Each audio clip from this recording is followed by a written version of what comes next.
Selamat malam dan selamat datang. Saya Denny, narator dari Rumah Horor Indonesia, dan cerita tengah malam menyambut kalian semua untuk mendengarkan cerita horor di malam hari ini.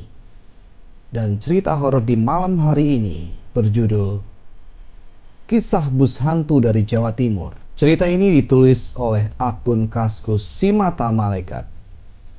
Ada kisah tentang seorang karyawan di sebuah pabrik roti di daerah Waru, Sidoarjo. Kebetulan dia baru saja mendapatkan pekerjaan di sana. Dia kos di sebelah timur terminal Bungurasi. Setiap beberapa minggu sekali dia menyempatkan pulang ke kampung halamannya di Banyuwangi guna mengambil beberapa barang untuk dibawa ke Sidoarjo.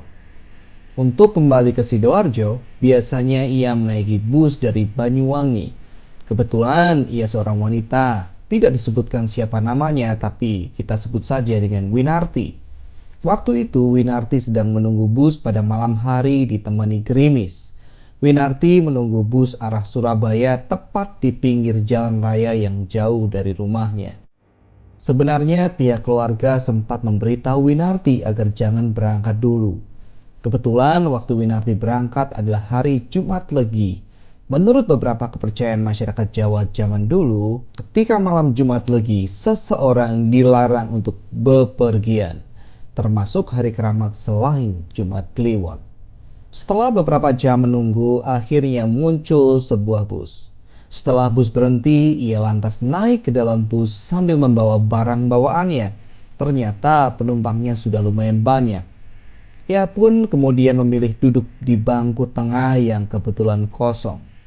Pukul 21.00 bus berangkat menuju Surabaya.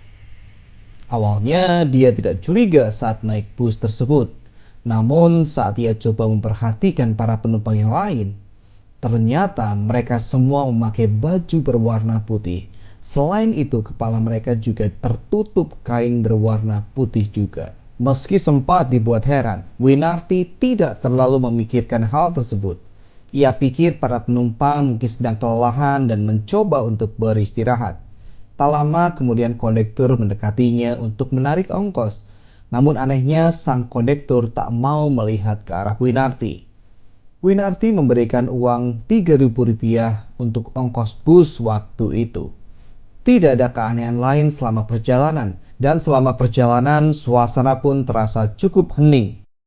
Tak lama berselang, bus ternyata sudah sampai ke depan pintu terminal Purabaya atau Bungurasi. Anehnya, bus tidak masuk ke tempat pemberhentian penumpang yang ada di dalam terminal. Bus tersebut hanya berhenti di luar terminal.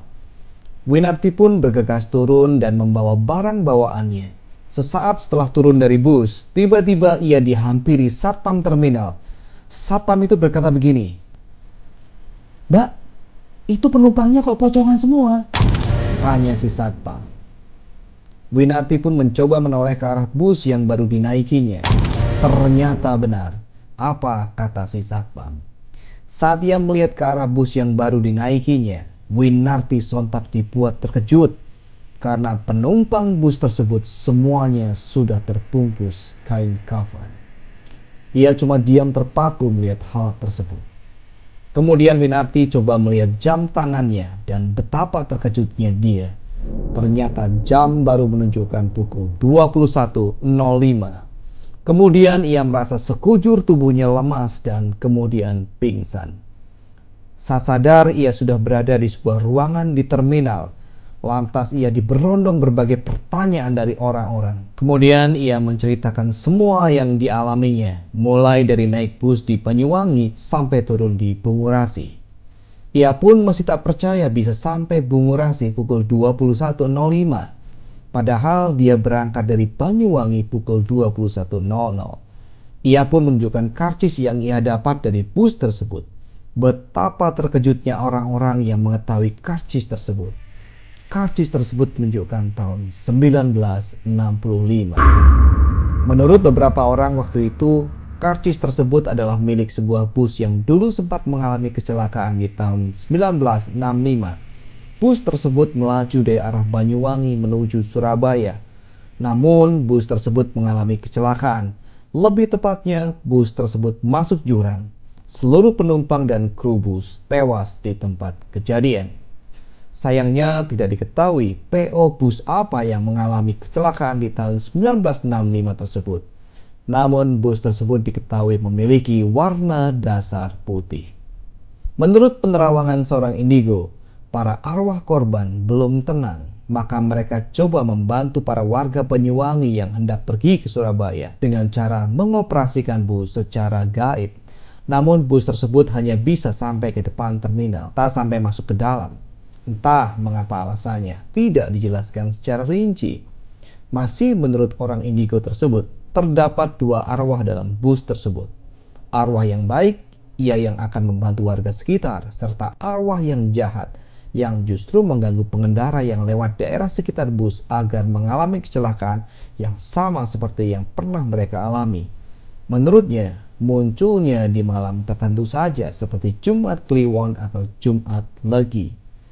Jarak Banyuwangi-Surabaya yang mencapai 300 km normalnya dengan kecepatan konstan 60 km per jam dapat ditempuh sekitar 5 jam. Namun jika berbicara soal hal gaib, maka waktu 5 jam bisa ditempuh dalam tempo 5 menit saja. Memang kalau membahas soal mereka, akan selalu ada misteri yang tidak terpecahkan. Kita diciptakan hidup berdampingan dengan mereka. Gangguan dari mereka mungkin saja akan kita alami. Yang terpenting, kita selalu berdoa kepada Tuhan yang Maha Kuasa agar selalu diberi perlindungan dan kekuatan untuk menghadapi godaan dari mereka. Terlebih lagi saat kita hendak berpergian keluar kota. Jangan lupa berdoa sebelum berangkat sesuai kepercayaan masing-masing agar kita senantiasa diberi perlindungan serta keselamatan dari Yang Maha Kuasa. Oke teman-teman semua, itu cerita horor kita untuk malam hari ini. Terima kasih sudah mendengarkan sampai habis. Sampai ketemu di cerita horor berikutnya. Selamat malam, selamat beristirahat.